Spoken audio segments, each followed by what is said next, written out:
कि पुरुष को चाहिए कि जिस समय बाल्यावस्था है वो पूरे जीवन की अद्भुत शैली बनाने के लिए उसको आप शिक्षा दीजिए। जितने गंदगी व्यसन है वो सब माता पिता के आचरणों का प्रभाव बच्चों पर पड़ता है। बहुत होश में माता पिता अपना व्यवहार रखें, नहीं बच्चे फिर वही जानते हैं क्या करते हैं, बुढ़ापे में मार थप्पड़ घर के बाहर कर देते हैं कि तुमने हमको यही शिक्षा दी है आधुनिकता की, भोगों की, विषयों की, तो उसी का सुख लो।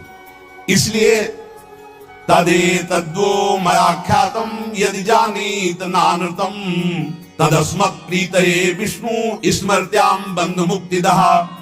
मित्रों, मैं तुम लोगों से प्रार्थना कह रहा हूं, तुम झूठ मत समझना। अगर समस्त दुख और बंधनों से छूटना है तो तुम केवल हरि स्मरण प्रारंभ कर दो। उनका स्मरण करने के पश्चात कोई भी विपत्ति उसको परास्त नहीं कर सकती। हरि स्मृति समस्त विपद विमोक्षण, जितनी विपत्तियां हैं सबसे मुक्त करा देगी। तुम मेरी बात मान लीजिए।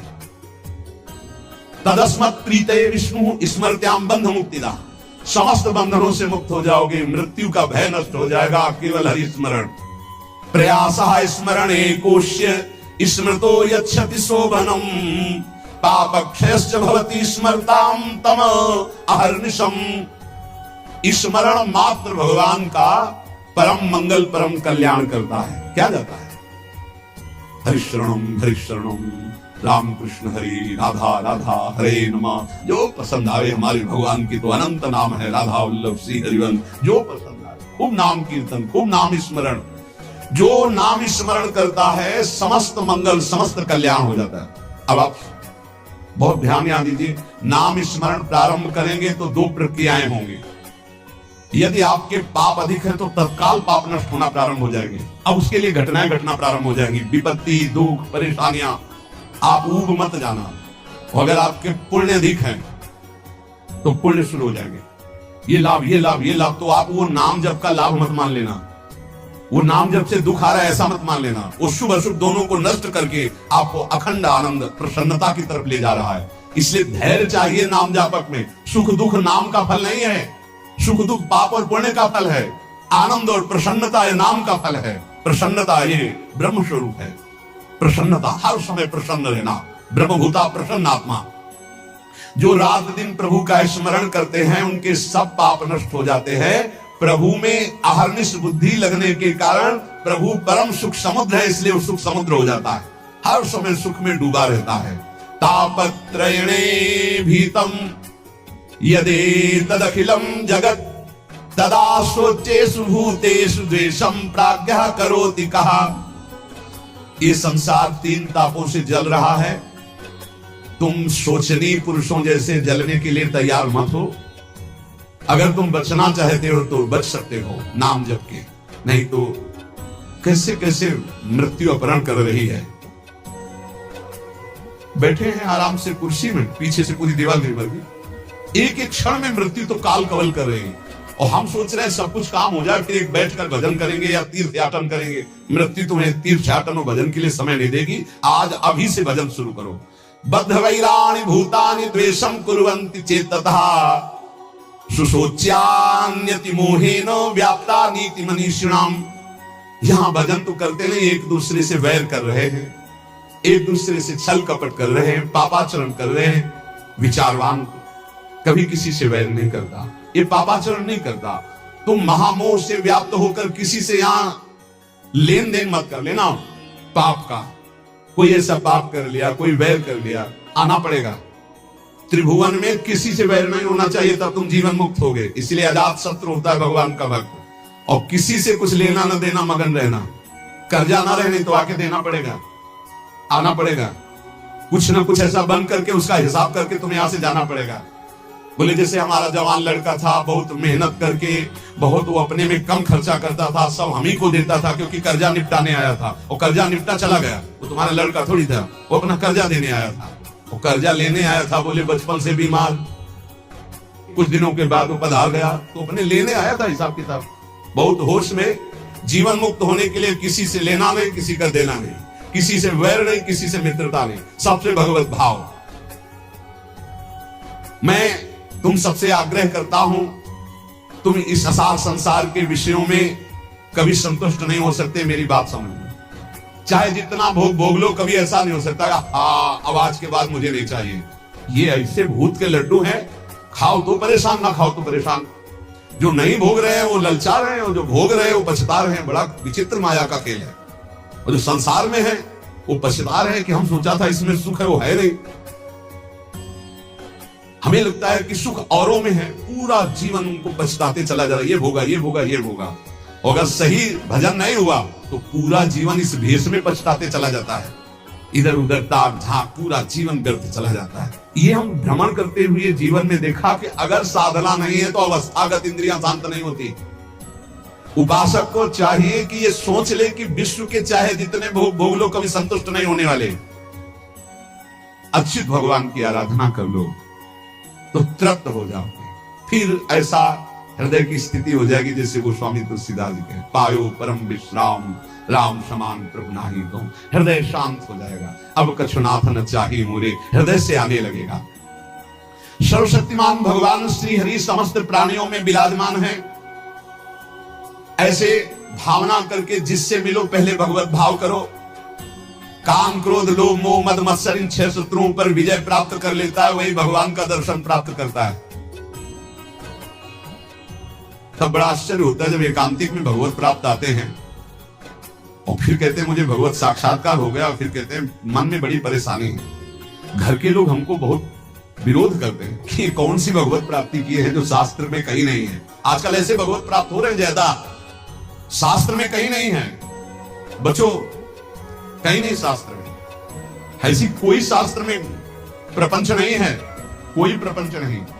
शास्त्र केवल भव बंधन के मुक्त करने के लिए साधनाएं बता रहा है। ये छोटी मोटी सिद्धियां घास फूस की तरह है, घास फूस की तरह। तुम इसको बहुत बड़ा समझते हो, तुम्हारा ये नाम है, तुम वहां से आ रहे हो, तुम ये बहुत बड़ी बात थोड़ी है। 2 4 6 महीने तुम्हें नियम से बता दें, वैसे रहो सात्विक का हाल करके। अगर आपके अंदर ना आने लगे तो हमें बताना। जीवन में कभी मदिरा जबान में ना रखी हो, मांस कभी खाया ना हो, ये अंडा मांस मछली, केवल ये तुम्हारे जीवन 6 महीना में तुमको बता दें कि जिसके मन की बात चाहोगे उसके मन की जान लोगे। तुम खेल समझते हो? मंत्रों में इतनी सामर्थ्य, पर पवित्रता, पवित्रता, आप अपवित्र हो रहे हैं तो इसलिए कुछ समझ में नहीं आ रहा है। अपवित्रता पर्दा डालती चली जाती है। ये ढूंढी आश्रम में, शायद आप जानते हैं, ढूंढी आश्रम में बहुत सिद्ध महात्मा है। दर्शन के लिए भागे तो 9:30 बजे तक केवल दर्शन सुबह देते थे। अब गुरु आश्रम से चले तो पर विलंब हो गया, 10 बज गए हमें रास्ते में। बस माता जी का मंत्र एकदम स्मरण किया होगा, हमारा जाना व्यर्थ नहीं होना चाहिए, दर्शन होने चाहिए। आप सच्ची मानिए, अकेले महाराज जी बैठे थे। जो ही गए तो पहला शब्द था कि बोले आओ महात्मा इंतजार कर रहे हैं। उनका स्वामी जी बड़ी करुणा, बोले करुणा नहीं, तुम्हारी माता जी आकर के मुझे रोक लिया। हमारी माता जी? बोले हाँ हाँ जगदम्बा जिनका तुम मंत्र पढ़ रहे थे। ऐसा मंत्रों में आप ये भवबंधन मुक्त करने, तापत्रेणाभिहतम यदे तदखिलम जगत। तुम क्या समझते हो? ये समझते हो कि ये छोटी मोटी बात? अरे एक ही समय में कई जगह उपस्थित हो जाना, पर्वत को भी छेद दे देना, विविध प्रकार की सिद्धियां, एक भी सिद्धि स्वीकार कर ले तो भगवत प्राप्ति नहीं होगी। हमारे ब्रज में ऐसे ऐसे कि अखिल कोटि ब्रह्मांड पर पीछे घूमे, 2-4 लोगों ने मिलकर थप्पड़ दिया, पीट गए, रोटी मांगा, खाया, कोई जानता नहीं कि ये क्या है। और यहां जो कोई सिद्धि दिखाने की कोशिश की तो सीमा के बाहर कर दिया गया, सीमा के बाहर। यहां वो रहे जो प्रिया प्रीतम की सिद्धि में डूबे हुए हैं और कोई चमत्कार नहीं हो। सबसे बड़ा चमत्कार कि मन का परिवर्तन करके प्रिया प्रीतम में जिद्वाद दृष्टि गई तो श्यामा श्याम के प्रेम रंग में मतवाला कर दिया। भूलो मत, प्रिया प्रीतम की कृपा से ऐसे धाम में आए हो, ऐसे सत्संग को सुन रहे जिससे केवल भवबंधन मुक्त होता है। ये केवल भवबंधन, ये तापत्रय विनाश आए। उन सच्चिदानंद प्रभु का यश है जो काना में पहुंच जाएगा तो भगवत प्राप्ति निश्चित है। हे भाई, चाहे देवता हो या दैत्य हो या मनुष्य हो या यक्ष हो या गंधर्व हो, कोई भी हो, मेरे प्रभु श्री हरि इतने कृपालु हैं कि उनके चरणों का जो आश्रय ले ले और नाम जब शुरू कर दे तो परम कल्याण हो जाता है। भगवान को प्रसन्न करने के लिए ब्राह्मण के कुल में जन्म लेना या देवता बनना या सदाचारी या विविध ज्ञानों से संपन्न होना या दान करना या यज्ञ करना, शारीरिक मानसिक पवित्रता, बड़े बड़े व्रत, ये सब पर्याप्त नहीं है। भगवान केवल प्रेम से प्राप्त होते, प्रेम से। वो कोई भी पुरुष नपुंसक नारीवा जीव चराचर कोई अहोवत सुपचतो गरियाम या जिभ्या के वर्तते नाम तुभ्यम। भले वो चांडाल है पर उसकी जिभ्या पर हरि नाम है तो त्रिभुवन बंदनी है वो। देख लो देख लो, देवता दैत्य मनुष्य यक्ष गंधर्व कोई भी क्यों ना हो, जो हमारे भगवान का आश्रय लेकर उनका नाम जप करता है, उसका परम मंगल परम कल्याण हो जाता है। प्रभु की प्राप्ति के लिए जरूरी नहीं है कि वो ब्राह्मण हो या देवता हो, या वो सदाचारी हो या ज्ञान से संपन्न हो, दानी तपस्वी या कि शारीरिक मानसिक पवित्रता, बड़े बड़े व्रत, इनके द्वारा भगवान मिल जाए ऐसी जरूरी बात नहीं है। भगवान सिर्फ मिलते हैं प्रेम से, और प्रेम मूल्य नाम है। जो नाम जप करता है उसके हृदय में प्रेम होता है। प्रेमी वो कोई भी हो, भगवान उसको बहुत प्यार करते हैं। बहुत कृपा की, भगवान ने बहुत कृपा की। अगर कोई शर्त रख देते तो बड़ा कठिन होता। सिर्फ प्रेम, और प्रेम सबके हृदय में है। उस प्रेम को आपने बांट दिया है संसार में, उसी को समेट लो, भगवान की तरफ कर लो, भगवान की प्राप्ति हो जाएगी। इस संसार में सबसे दुर्लभ वस्तु मनुष्य शरीर है। इस मनुष्य शरीर में सबसे दुर्लभ वस्तु सत्संग है। सत्संग में सबसे दुर्लभ बात भगवान की अनन्य भक्ति है। भक्ति का स्वरूप सदा सर्वत्र भगवान की भावना करते हुए निरंतर स्मरण करना। सब कुछ प्राप्त है। देख लो, इस संसार में सबसे दुर्लभ वस्तु मनुष्य शरीर है। मनुष्य शरीर में सबसे दुर्लभ वस्तु सत्संग है। सत्संग में दुर्लभ वस्तु श्री कृष्ण भक्ति है। भक्ति का स्वरूप सदा सर्वत्र भगवत भावना और नाम स्मरण। सब सुलभ है, सब दुर्लभ सुलभ है। यदि आप भगवत प्राप्ति नहीं तो मतलब अभागी समझो, अभागी। जो न तरे भवसागर समाज नर पाए, श्रुति निंदक मंदमति आत्महनन जाए। तुम्हें जो लोग मारना चाहते हैं वो नहीं मार सकते। तुम्हें विष दे के भी नहीं मारा जा सकता। तुम्हें आग भी नहीं जला सकती। तुम्हें बड़े बड़े पर्वतों के नीचे दबाया जाए तो भी तुम्हारी मृत्यु नहीं होगी। सांप से डसाया जाए तो भी मृत्यु नहीं होगी। यदि 100 रूप रख करके मृत्यु आवे तो भी नहीं होगी। बस मेरी बात मान लीजिए, निरंतर नाम जप कीजिए, भगवान ऐसी स्थिति दे देंगे कि मृत्यु तुम्हें छू नहीं पाएगी। हे भाई, बस सार बात भगवान की शरण में होकर अपने कर्तव्य का पालन करते हुए नाम जप करो। इसी जन्म में आनंद को प्राप्त हो जाओगे। प्रपंच में मत फंसो। ये माया प्रपंच आपको फंसाएगा, प्रश्न करेगा। आप श्री जी की तरफ रहना। हम बुरे हैं भले हैं जैसे अपने श्री जी के हैं। पक्ष श्री जी का रखना, जीत जाओगे। माया घसीटेगी अपने पक्ष में। आओ, कबड्डी का खेल है, कबड्डी का खेल। ये हमको माया के पक्ष में जाना पड़ेगा। जैसे पाला होता है ना, उसमें 2 शर्तें रहती हैं। एक तो तुम्हारी सांस न टूटने पावे। स्कूल में सिखाया गया था नहीं, कबड्डी कबड्डी, तो राधा राधा राधा राधा, सांस न टूटने पावे, निरंतरता नाम की बना। और दूसरी बात, तुम्हें पकड़ेंगे वो 4-5 मिलके, पाले तक नहीं आने देंगे। पाला कौन सा? हमारे भाई श्यामा जी को राज। पकड़ेंगे कौन? काम क्रोध लोभ मोह मद मत्सर। आपको घसीटना है कैसे? राधा राधा राधा राधा, और आप पाले में आ जाओगे। और अगर जो ही पकड़े तो खत्म राधा नाम, तो आप हार गए। जिस समय पकड़ेंगे तो आपका राधा नाम छूट जाएगा, देख लेना। और अगर राधा नाम नहीं छूटा तो 6 को घसीट के पाला में ले आओगे। काम क्रोध लोभ मोह मद मत्सर, कबड्डी में जीत जाओगे। एक तरफ है माया अपने पार्षदों के साथ, और एक तरफ है भक्ति भगवान के साथ। आपको अपने पक्ष से उस पक्ष में जाना है। उस पक्ष के आपके पक्ष में। बोले यहां माया प्रवेश नहीं कर सकती। क्यों नहीं प्रवेश कर सकती? बोले हम भगवान के हैं। तो माया किसकी है? घास फूस की है, वो भी भगवान की है। मम माया दुरतया ममैवांशो तुम, और पाला बीच में रखा हुआ है। दोनों भगवान के खिलाड़ी है। एक तरफ माया, एक तरफ महाभागवत। वो उधर भी जाएगा, वो उधर भी आएगी। सांस न टूटने पावे। राधा राधा राधा, खेल में जीत जाओगे। जिसके मुख में नाम चल रहा है तो काम क्रोध लोग उसको दबाएंगे, गिरा देंगे, फिर भी वो घसीटता चला है, सांस न तोड़े तो जीत जाएगा। 6 शत्रु ऊपर लदे हैं, गिर चुका है। खुली सब बात समझो। काम क्रोध ने गिरा दिया है, कबड्डी वाला गिरता नहीं, फिर भी वो घसीट रहा है राधा राधा राधा। बोले पाला बहुत दूर हो, तो बोले इस कबड्डी में पाला ही चल के नजदीक आ जाता है। पाले तक आपको नहीं पहुंचना। 6 ने दाब लिया और हाथ ऐसे करोगे, बोलोगे राधा, तो पाला ही चला आएगा। और पाला समझ लेना। वो माया भी सोचे कि बहुत बुरी जगह फंसा है हमारा पाला। बोले नहीं अभी क्या जाना कैसे से पाला पड़ा है, तो पाला ही आके पड़ जाएगा आपके हाथ में। ये हम प्रवचन नहीं कर रहे, ये हम अंदर की छाती की बात कर। बस छोड़ना मत, राधा राधा नाम मत छोड़ना, और अपना पाला समझना रखे। पाला क्या है? हमारे माई श्यामा जी को। ये अगर हम पकड़े तो हमारा काम हो गया। पक्की बात कह रहे हैं हम, ये सब सुलझ करके समझ करके कह रहे हैं, क्योंकि इस जन्म में यार भगवत प्राप्ति होनी। ऐसे साधन में लगो, क्योंकि साधन के बिना तुम्हारा समर्पण पूर्ण नहीं होगा। ऐसे आज हम रोज एक नई युक्ति सोचते हैं और घुमा घुमा के उसी को समझाते हैं। हमारा कबड्डी का खेल है, एक तरफ माया एक तरफ प्रभु। हमको राधा राधा राधा राधा राधा राधा राधा बोलते रहना, ये हमको गिराएंगे, हम गिर जाएंगे। क्योंकि हम इतने बलवान नहीं कि छह एक तो पूरे विश्व को नचाए है काम क्रोध लोभ मोह। ये छह जब हम पर आक्रमण करेंगे तो गिर जाएंगे नहीं, तो गिर जाएंगे तब भी ऐसे करेंगे राधा, तो वो पाला जो है ना वो हमारे नजदीक आ जाएगा, तो हम जीत जाएंगे। और हम जीत गए, नहीं जीत गए। तुम्हें ऐसा नहीं लगता तुम्हें भगवत प्राप्ति होगी? सही बताओ, हृदय से बताओ, तुम्हें अच्छा नहीं, ये ऐसा अनुभव होता है कि नहीं कि तुम्हें भगवत प्राप्ति हो जाएगी, तुम्हें इस जन्म में श्री जी मिल जाएगी? होता है? अरे जोर से बोले यार। हाँ, ये श्री जी के बल से कहते हैं हम, अंदर नहीं होता। अपने तो हर समय से उत्साह रहती, जैसे किसी का विवाह होना तो कैसे नहीं फूला फूला घूमता है कि ऐसे हमको लगता है कि हमारा श्री जी के पास जाना है, श्री जी के पास जाना है, श्री जी के पास जाना है। कौन सी श्री जी? जिनके पास आए तन मन के बिछड़े लगे, चाह बढ़े दिन रहे।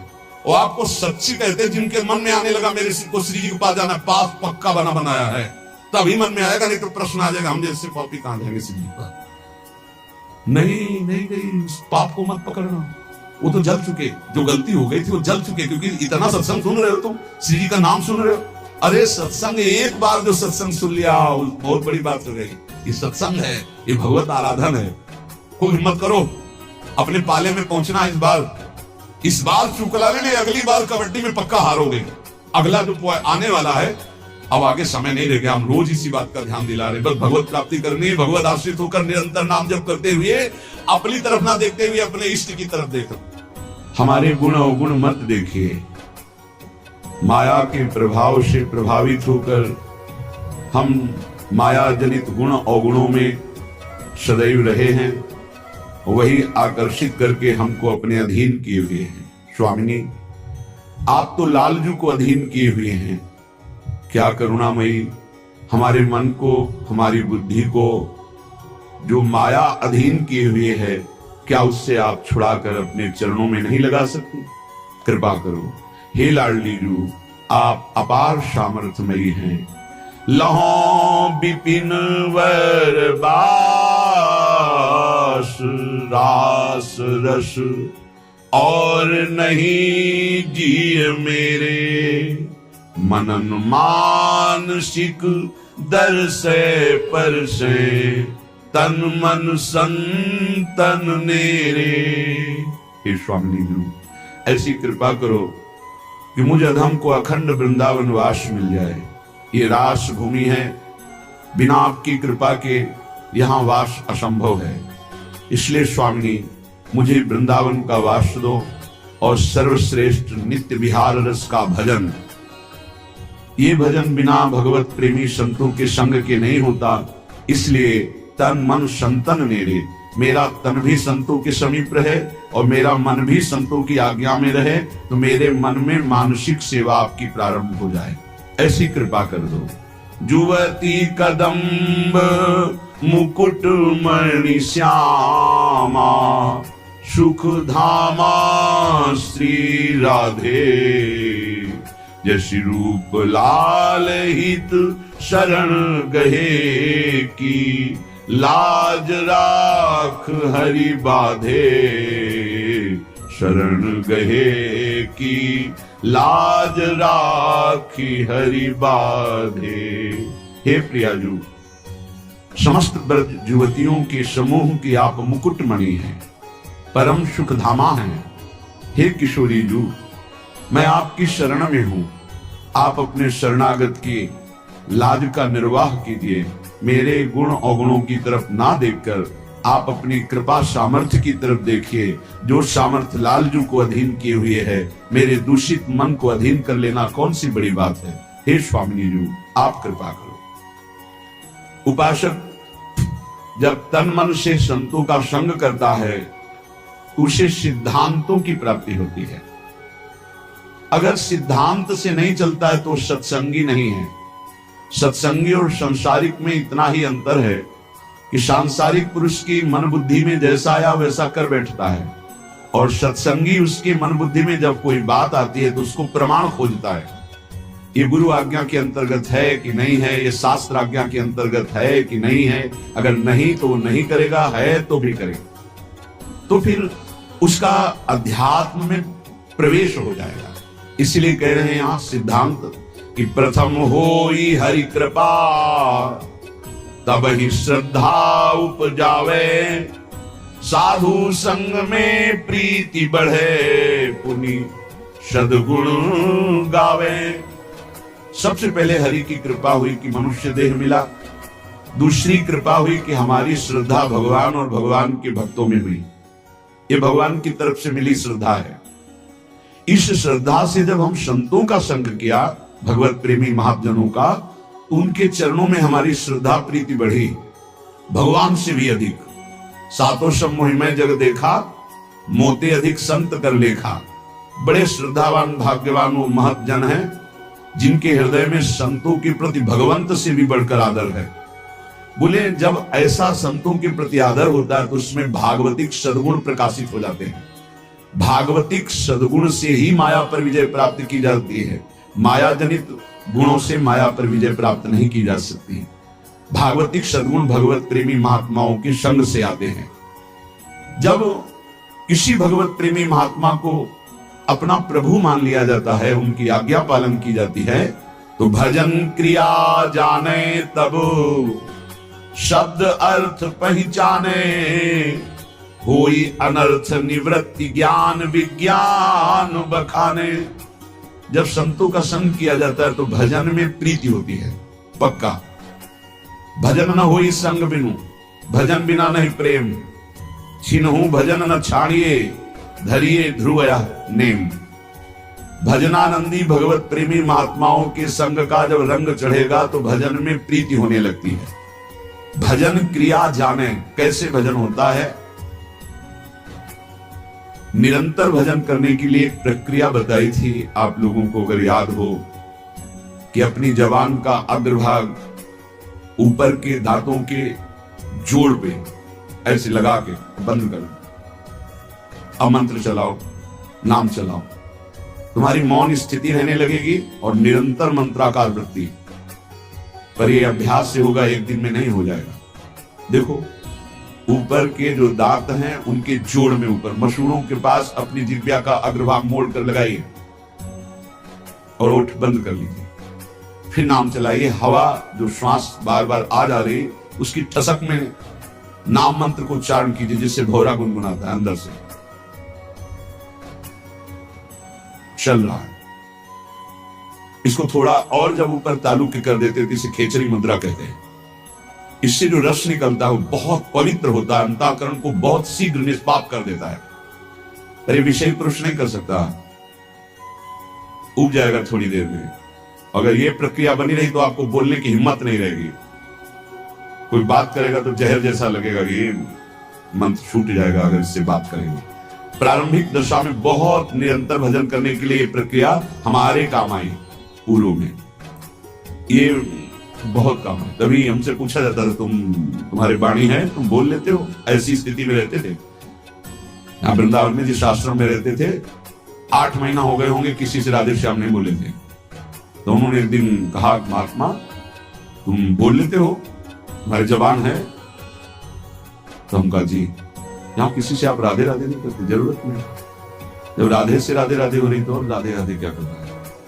अच्छा, क्योंकि अब वो जो जिस स्थिति में वही की बात समझेगा, आगे का तो समझेगा नहीं। आप अगर ये अभ्यास पकड़ लें तो निरंतर भजन करने की वृत्ति में पहला मौन और दूसरा निसंकल्प स्थिति जागरण कर देगा। और जो आपके अंदर अधिक मात्रा में रस निकलेगा जबान के नीचे से, इस प्रक्रिया से निकलता है। और ऊपर कर ले खेचरी मुद्रा में तो अमृत जैसा रस निकलता है, बहुत दिव्यता आती। भूख प्यास पर विजय प्राप्त करने की सामर्थ्य इसी रस से आती है। ये यौगिक क्रिया है। ऐसे करके ये मुद्रा है, शांत, आंख खुली है, बंद, मंत्र चल रहा है। तो आप कर सकते हो, आप लोग किए, मंत्र चला रहे हैं, एकांत में इस क्रिया को करके देखना। भजन क्रिया जाने तब शब्द अर्थ पहचाने, ये आप साधारण मत समझना, जो आपको नाम मिला है, मंत्र मिला है, इसका अर्थ प्रकाशित होता है। इष्ट देव, जैसे जैसे आपका मंत्र चलेगा, आपके हृदय में द्रवण क्रिया होगी। उस द्रवण क्रिया में सबसे बड़ी सावधानी है कि किसी से प्रियता ना होने पावे, नहीं हटा नहीं पाओगे। द्रवण क्रिया में यदि किसी से प्रियता हो गई तो छाप लग जाएगी। हृदय द्रवित होता है मंत्र जपने से, ध्यान रखना। उस समय किसी से भी अपनापन ना होने पावे।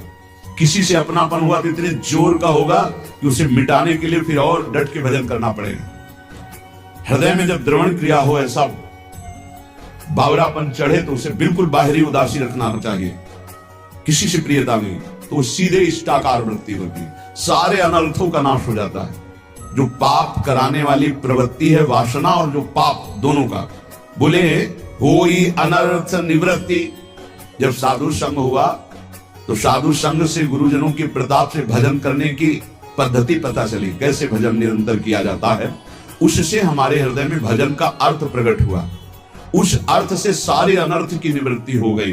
पाप प्रवृत्ति, पाप, इनका नाश हो गया। तो बोले होई अनर्थ निवृत्ति। और जहां अनर्थ निवृत्ति हुई तो ज्ञान विज्ञान बखाने, अंदर ज्ञान जागृत हो गया। विज्ञान, जो ज्ञान हुआ उसका अनुभव हो गया उसे। थोथा ज्ञान नहीं, केवल वाणी वाला, अनुभव में आ गया, क्योंकि भजन है। ज्ञान विज्ञान बखाने, फिर निष्ठा इष्ट विषय बढ़ गए, मन निश्चल होई, छिन छिन रुचि उपजाई, नेह जग के सब खोई। अपने इष्ट की निष्ठा उसके हृदय में इतनी बढ़कर जागृत हो जाती है, अब कोई भी लाभ हानि प्रलोभन उसको अपने इष्ट से अलग नहीं कर सकता। निष्ठा इष्ट विषय बढ़ गए, मन निश्चल होई। मन अपने आराध्य देव के चरणों में निश्चल हो गया, हट ही नहीं सकता। फिर छिन छिन रुचि उपजाई, अपने आराध्य देव में प्रतिपल ऐसी प्रीति उमगी कि देह कुटुंब ते जाए, छूटी सब ही विधिना तो, नेह जग के सब खोई।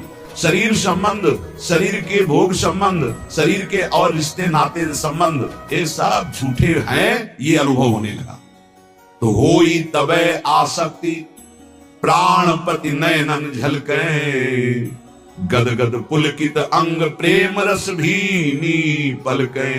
अपने प्रिया प्रीतम में अत्यंत आसक्ति प्रकट हो गई। वो आसक्ति इतनी जोर की कि प्रिया प्रीतम नेत्रों में विराजमान हो गए। अब तो कभी वो गदगद कंठ होकर पुकारता है, कभी रोता है, सदैव कपोल उसके गीले रहते हैं। प्रेम रस भीनी पलके, स्वप्रकाश निज भाव प्रकाशे तन मन माही, प्रेमी प्रेम निकेत प्रेम परसी पर छाही। जे भी प्रिया प्रीतम का साक्षात्कार हुआ कि उसे अपने सहचरी बप्पू का दर्शन हो गया, प्राप्ति हो गई। स्वप्रकाश निज भाव प्रकाशे तन मन, सहचरी भाव का मन मिल गया, सहचरी भाव का तन मिल गया, सहचरी भाव मिल गया। भाव देह और भाव मन दोनों की प्राप्ति हो गई। ये गुरु प्रदत्त भजन के प्रकाश से प्रेम निकेतन निकुंज महल में वो पहुंच गया और प्रिया प्रीतम की परछाई की तरह उनके साथ रहने लगा, शरीर रहते हुए। यह है गुरु प्रदत्त भजन का प्रभाव। अवतारी सब अवतारन, यह नित्य बिहारी, श्री राधा वल्लभ लाल प्रगट लीला विस्तारी। यहीं से सब अवतार होते हैं। हमारे प्रभु राधा वल्लभ लाल बिहारी बिहारी जो नित्य विहार करते रहते, इन्हीं के अंश से ब्रह्मा विष्णु महेश, इन्हीं से सब अवतार प्रकट होते हैं। अवतारी सब अवतारन, पर यह नित्य बिहारी, श्री राधा वल्लभ लाल प्रगट लीला विस्तारी। वृंदावन नवनिर्मित निकुंज में सिंहासन पर विराजमान युगल सरकार, यही विधि सिंहासन पर राजत। कैसे राजत है? यही विधि, कौन सी विधि? अनशन पर भुज दिए बिलोकत इंदु बदन बिब्योर, करत पान रस मत परस्पर लोचन त्रसित चकोर। नौ किशोरी नौ किशोर गलवैया देवी एक दूसरे को देख रहे। इन्हीं विधि सिंहासन पर राजत रूप निहारे, गौर श्याम अभिराम कोटि मन मथ लखिवारे। ऐसे सुंदर हमारे प्रिया प्रीतम हैं कि करोड़ों काम की छवि न्योछावर है इन पर। अब करोड़ों काम की छवि तो कह दी गई, वो आपने सुन ली। एक काम पूरे त्रिभुवन को बिना प्रकट हुए अपने अधीन किए है। अगर प्रकट हो जाए तो इतना सुंदर है कि त्रिभुवन में काम से सुंदर कोई है ही नहीं। काम और रति से बढ़कर कोई सुंदर नहीं। तभी भगवान को कोटि मनमथ मनमथा, करोड़ करोड़ कामों के मन का भी मंथन करने वाला कहा गया है। तो गौर श्याम अभिराम कोटि मनमथ लखिवारे, ऐसी जुगल ज्योति सिंहासन पर विराजमान, परस्पर एक दूसरे के नेत्रों में चंद्र चकोर की भांति सखियां के नहीं करोड़ों काम न्योछावर हैं, इनकी रूप माधुरी। वो भाव देह प्राप्त महापुरुष इनका अवलोकन कर रहा है। नव किशोर सुकुमार अंग छवि कहत न आवे, कोटि शारदा थके भाव अनुभव कछु गावे। कह रहे कि अगर करोड़ों सरस्वती हो तो भी हमारे प्रिया प्रीतम की रूप माधुरी छवि शोभा का वर्णन नहीं कर सकती। वो भाव देह प्राप्त उपासक देख रहा है कि सिंहासनारूढ़ परस्पर चंद्र चकोर नेत्र भय शोभाभिराम श्यामा श्याम विराजमान। नव निकुंज अभिराम श्याम संग नीको बन्यो समाज, जैसे हित हरिवंश विलास रास जुत जोरी अविचल राजू। अब प्रिया प्रीतम को रिझाने के लिए सखियां नृत्यति गावत पटति उघट संगीत सुनावे, सहचरी ताल मृदंग बीन रसलीन बजावे। कोई तो सुंदर नृत्य करते हुए श्री चरण और कर हाव भाव प्रकट करते हुए पटकारे, कोई बड़े उच्च स्वर से आलाप लेकर संगीत से युक्त राग रागिनियों की तान छेड़ रहे, कोई सहचरी ताल मृदंग बीना रस में लीन होकर बजा रही।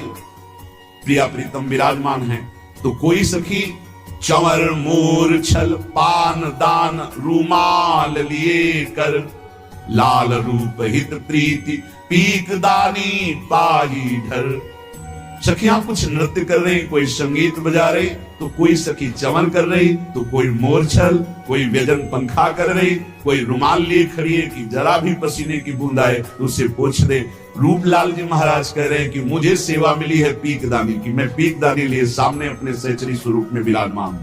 लाल रूप हित प्रीति पीकदानी पाई ढर, पटभूषण बनमाल लाल ललना तन सोहे।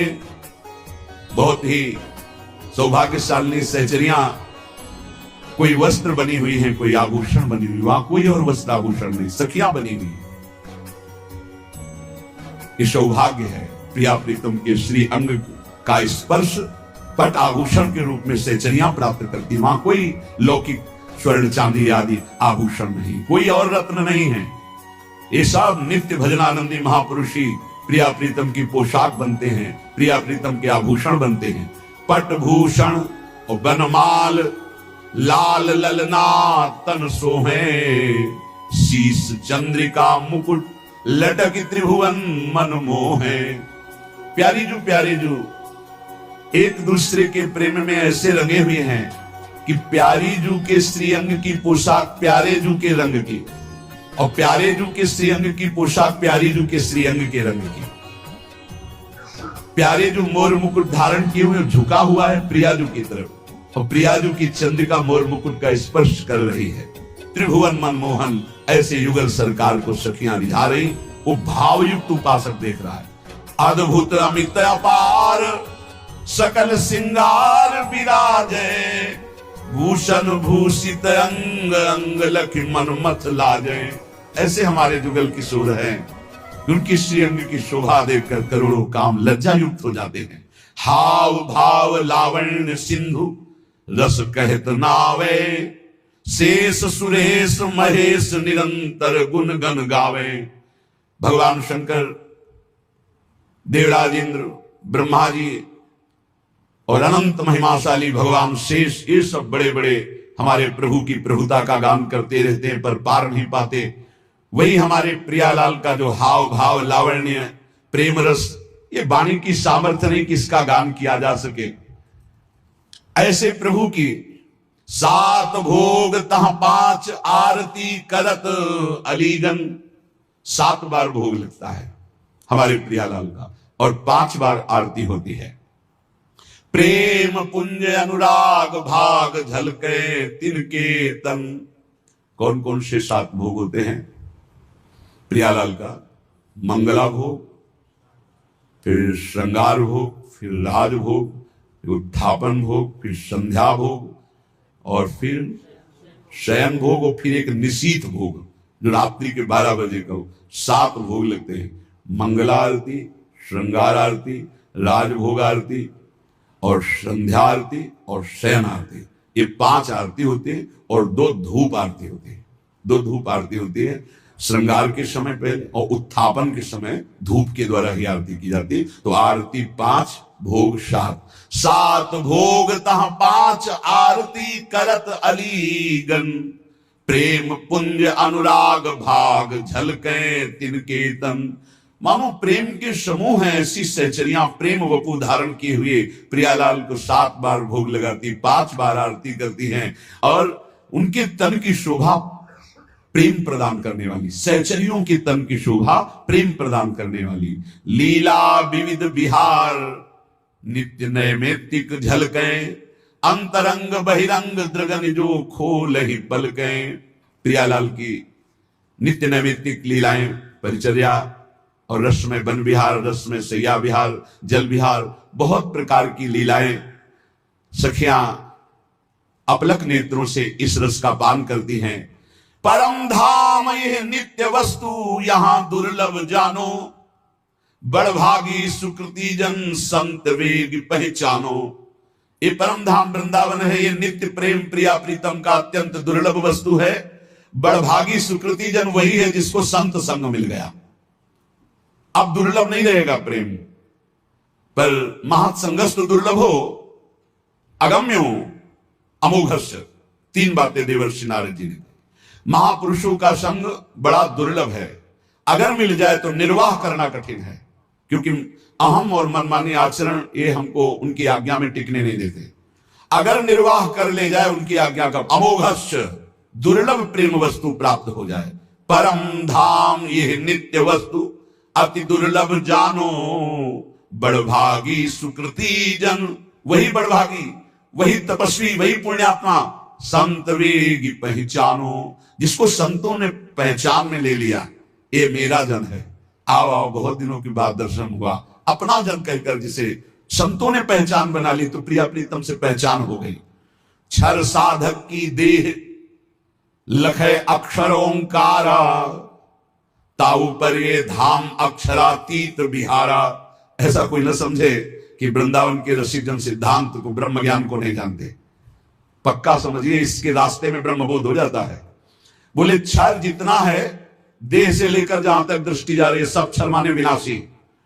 बोले अक्षर जो है ओम प्रणव है, अक्षर अविनाशी। उस अक्षर अविनाशी के ऊपर अक्षरातीत नित्य विहार रस है। क्षर साधक की देह लखे अक्षर ओंकारा।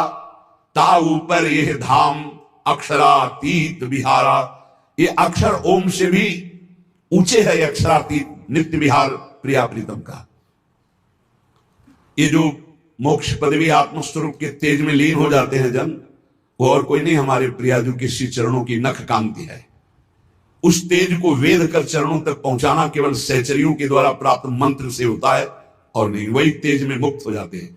ध्रुवदास जी कह रहे हैं, ब्रह्म तेज को ज्योति जहां योगेश्वर धरे ध्यान। ताही को आवरण तहां नहीं पावे को जान।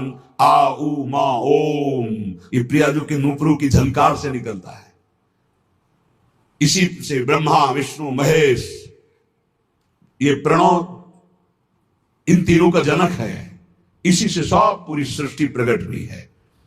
याते अगम अपार रसिक अनुभव में देखें। जीवन मुक्त स्वरूप प्राणपति हित चित लेख है। रसिक जन अक्षरातीत स्थिति में, प्रणव के भी ऊपर अक्षरातीत प्रेम रस धाम बोले वो जीवन मुक्त महापुरुष अपने प्राणपति के रूप में युगल सरकार का अनुभव करते हैं। अक्षर मध्य आकार आ, ये विष्णु है प्रकट दिखायो। ये भगवान विष्णु का स्वरूप जो है वो आ से प्रकट हुआ। प्रथम उपासना करे तहाते और न पायो। सबसे पहले उपासना इन्हीं की प्रारंभ होती है, जो प्रगट जगत में पालन करने वाले भगवान विष्णु नारायण हरि के नाम से संबोधन किए गए। शिव विधि सुख सनकादि आदि ऋषि नारद जान्यो, आचार्य भय प्रगट दियो त्रिभुवन पहचान्यो। भगवान शंकर इसी प्रणों से सुख सनकादि आदि जितने भी ये ऋषि भगवत स्वरूप हैं, इन्होंने यही अनुभव किया है। प्रथम एक ओंकार अकार तहा निज सेवय। कोई समझता हो ये प्रेमी जन वृंदावन के क्या जाने ओंकार अकाल पुरुष को, नहीं। सत्य में जब चित्त जुड़ता है तो पूरा का पूरा अनुभव होता है। हर वेदांत का सूत्र अनुभव होता है, भले वो ना बोल पावे लेकिन उनको अनुभव होता है। ये मार्ग ही यही है। प्रथम एक ओंकार, जो परम तत्व त्रिभुवन को प्रकाशित करने वाला प्रणव, जिससे निराकार स्थिति प्राप्त की जाती है, प्रेमी जन उसको क्रॉस करके आगे बढ़ते हैं। नित्य विहार रस, उसके ऊपर द्विदल कमल रसिकन चित भेव। दो कमल विराजमान है, एक नील कमल और एक कंचन कमल, प्रियालाल। इन्हीं से अवतार, जितने अवतार होते हैं इनके मूल श्री लालजू महाराज, इन्हीं के अंश से सब प्रकट होते हैं। जो यह विदिशो करे चिंतवन मन तन माही, जीवन मुक्त स्वरूप प्रेम पर से परछाही। देखो श्री जी की कृपा से अपने को प्रणों का भी चिंतन करने का अवसर मिला, वेदांत का भी चिंतन का। तब बाद में जो है राधा राधा चिल्ला रहे हैं ना, ये कोई हम कई बार कह चुके हैं कि केवल कोई अंधविश्वास या कोई भावना से नहीं कहते, ये तत्व की बात कह रहे हैं। ये परंपरा विद्या है राधा नाम। पीछे आज के ही दिन एक संगीत बजाने आए थे इसमें मंगला में प्रातःकालीन में, तो आज उनको आना था। उनमें से एक पधार गए, नरक नहीं जाएंगे। महाराज जी क्यों, उसको तो कोई भजन से मतलब नहीं, वो तो पैसा लेके आया था। लेकिन कहां आया था? वृंदावन। बार बार मुख करके बजा रहा था हमारी तरफ, सुनाई क्या दे रहा था? पीछे चलता रहता राधा राधा, आगे गूंजता रहता राधा राधा राधा। काफी है कल्याण के लिए, काफी है। पैसा कोई कीमत नहीं, एक राधा नाम की कीमत में पूरा त्रिभुवन नहीं है तो कुछ चंद रुपए क्या होते हैं, हो गया काम। इसीलिए कहते हैं भाई भगवान न जाने कौन से गुण पर दयानिधि रिझ जाते हैं। हवा चली, हवा जिसके लगेगी जीवन मुक्त हो जाएगा, पक्का समझ लो। हवा चली, बस इसमें नकारात्मक सोच ना आ जाए, दोष दर्शन की भावना ना आ जाए, तो इतनी हवा लग जाने पर ही ये जीवन मुक्त अवस्था को प्रदान। ये वृंदावन है, ये राधा नाम है, ये राधा दासों का उत्सव है, भाव उत्सव है, परम मंगल। कैसे भगवान कृपा करते, जब सुना तो लगता भगवान कैसे कृपा, एक हफ्ते में काम। तो बोले यह विदिशो जो करे चिंतवन मन तन माही, जीवन मुक्त स्वरूप प्रेम पर से परछाही। देश काल गृह बन तीर्थ को नहीं विचारा, जाति पाति कुल कर्म धर्म बंधन ना आचारा। हमारे प्रियाजू के प्रेम रस उपासना में बस प्रेमी रसिक महापुरुषों को तन मन समर्पित कर दो। तन उनकी आज्ञा से कर्म करे, मन उनकी आज्ञा से संकल्प विकल्प का त्याग करके उनकी आज्ञा से चले, तो जीवन मुक्त हो जाएगा। बोले किस देश के हो तुम, इससे मतलब नहीं। किस समय तुम्हारा जन्म हुआ, कहां जन्म हुआ, किस योन में, मतलब किस कुल में, किस, इससे हमारा कोई मतलब नहीं। देखो यहां कभी नहीं पूछा जाता तुम्हारा नाम क्या है, तुम कहां से, आज तक हम नहीं जानते। सही बात अगर हमसे पूछा जाए तो लोग हमको झूठा मानेंगे। सच्ची कहते हैं इन बच्चों में से सब संत जो विराजमान है, एक दो के तो जानते हैं, जो पहले हितधाम में शुरुआत में बताया। बकाया किसी से अपनी तरफ से हम ये नहीं जानते ये कहां के हैं और ये किस कुल में जन्मे हैं, ये हम नहीं जानते। हमारे पास रहते 10-10 8-8 वर्ष हो गए, हम ये नहीं जानते, क्योंकि हम सिर्फ भगवत भाव से, आप हमारे श्री जी के, बस कहां से हो, कौन हो, क्या नाम है, क्या, ये हमें कोई मतलब, किस कुल के हो हमें कोई मतलब नहीं। हमारी प्रियाजू की शरणागति में किस देश के हो, किस समय जन्म हुआ, किस कुल में जन्म हुआ, तुम तीर्थ किए हो कि नहीं किए, कोई कर्म धर्म किए हो कि नहीं किए, कोई मतलब नहीं। बस जो हो जैसे हो श्री जी की शरण में हुए, परम मंगल हो गया। जाति पाति कुल कर्म धर्म संस्कृति हेतु अविद्यानाशी, कोई ये जाति किसकी, पाति किसकी, कुल किसका, कपड़े का नहीं। आपकी जाति, हम तो परमेश्वर जाति के हैं, परमेश्वर है हमारी जाति। पर ब्रह्म परमात्मा तत्व का अंश तो किसका हूं, वो कह रहे ममई वांश हो श्री कृष्ण चंद्र जी, तो उन्हीं का तो हूं मैं, परमेश्वर का अंश हूं। नहीं ये जाति किसकी, कपड़े की, शरीर की, इसलिए इसकी मान्यता नहीं। हमारे यहां वृंदावन नित्य विहार रस में जाति पाति कुल कर्म धर्म व्रत संस्कृति हेतु अविद्या नासी, ये अविद्या है। जाति पाति कुल कर्म धर्म ये सब अविद्याकृत है, यही तो समझना है। इसीलिए तो